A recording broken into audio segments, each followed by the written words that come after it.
Hey, what's up people? In today's video I want to take a look at the Almar Eagle Heavy Duty. You may have seen this knife on some other channels. This is a knife that's still very popular today, even though it's no longer in production.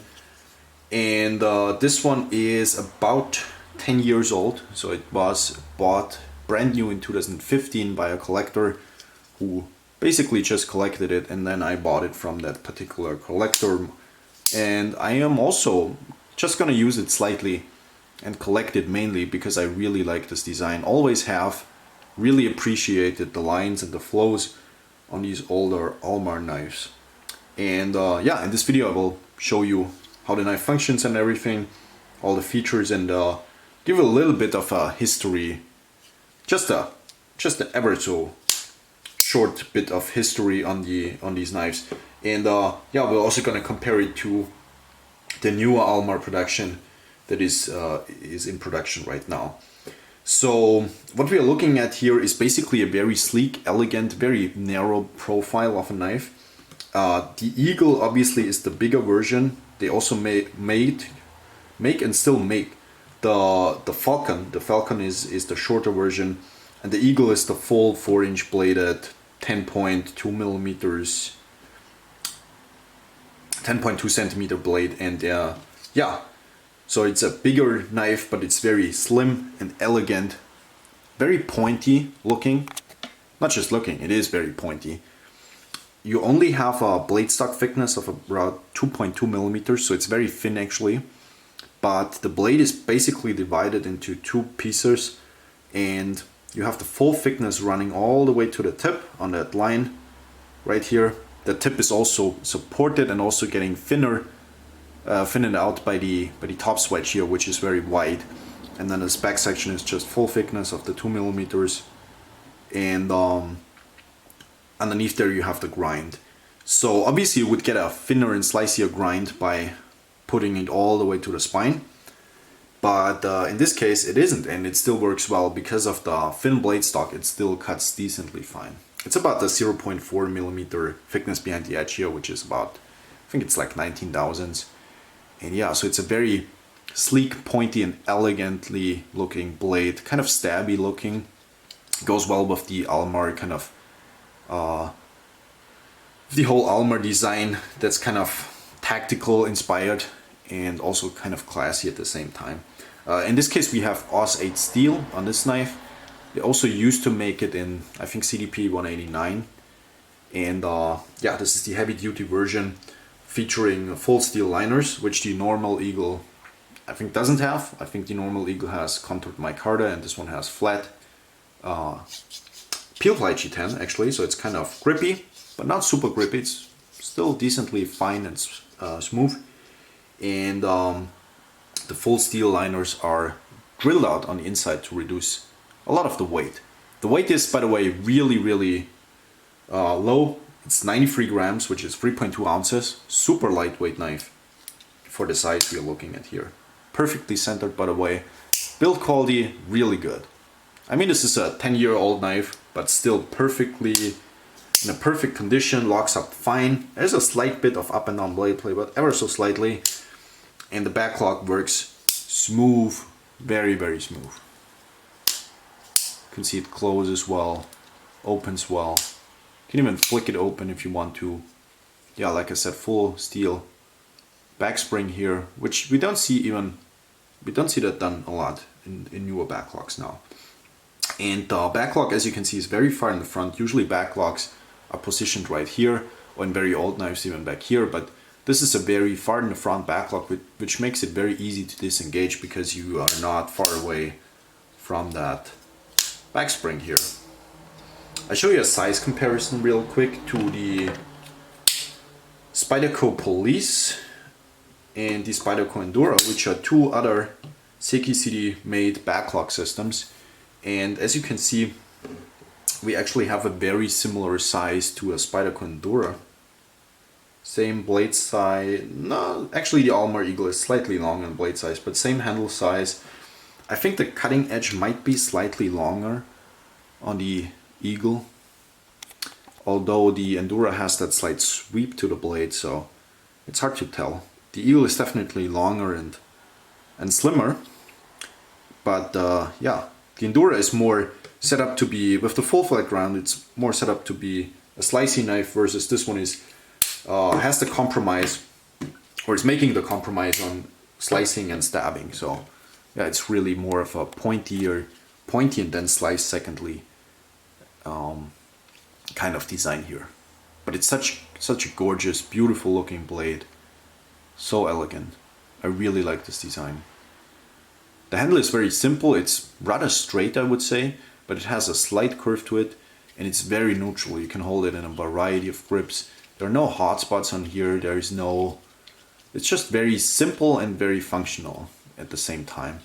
The blade or the entire knife construction is very thin, so it carries super easily in the pocket. You can see the pocket clip is actually like a DLC coating. It's like a polished DLC actually. Not a deep carry clip. Back in the days, deep carry clips were not that much of a thing. But there's also not too much sticking out of here. With the black G10, it also hides away relatively well. Yeah, I think the coolest thing about this knife is that it's very timeless actually. Because if you would think about the knives that come out now, this could still be a knife that's made in a modern production. Like if you think about a lot of the CEO style flippers, CEO style, very slim and slender, long up kind of blades, they do this a lot now. It's kind of a trend, but this knife has been around way before this whole trend started. So yeah, it's a very cool design, very timeless design. In a modern production, you probably would make it with a deep carry clip, and maybe not with Aus 8, but like with a modern powdered steel. But yeah, I could still see this being around. Aus 8 is not a bad steel at all, to be honest.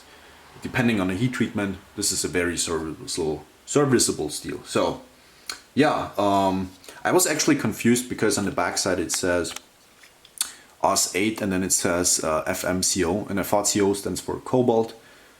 So it's part of the steel, but it actually isn't. FM in this case stands for Fedden and Mar Company, and then Japan, obviously, for Japan.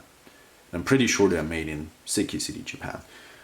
So the story behind this one is that Almar is a Chinese American was a Chinese American. He has passed away, and he volunteered for the Vietnam War, and he was actually a Green Beret at that time. And when he came back, he was the head designer of Gerber knives. So if you're looking at old Gerber knives from the 70s, the chances are pretty high that Almar designed those.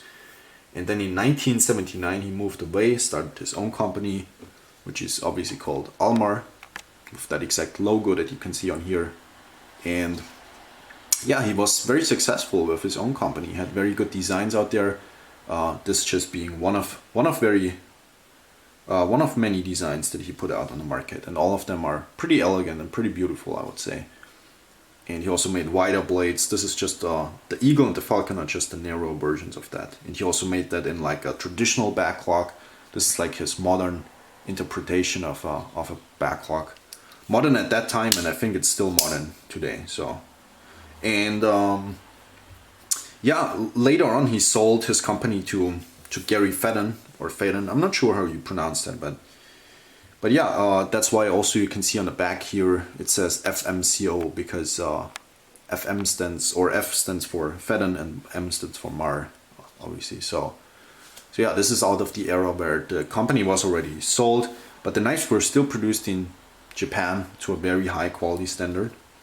And yeah, in 2019 the company got sold again to an American company, but this time they moved the entire production away from Japan and moved over to China.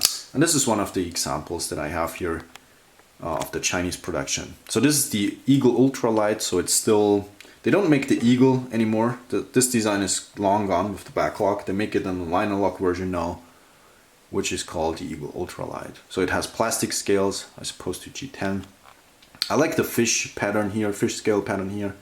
But apart from that, this knife is very cheaply made and it's kind of crappy, to be honest. The liner lock is super late in the lockup, super weak.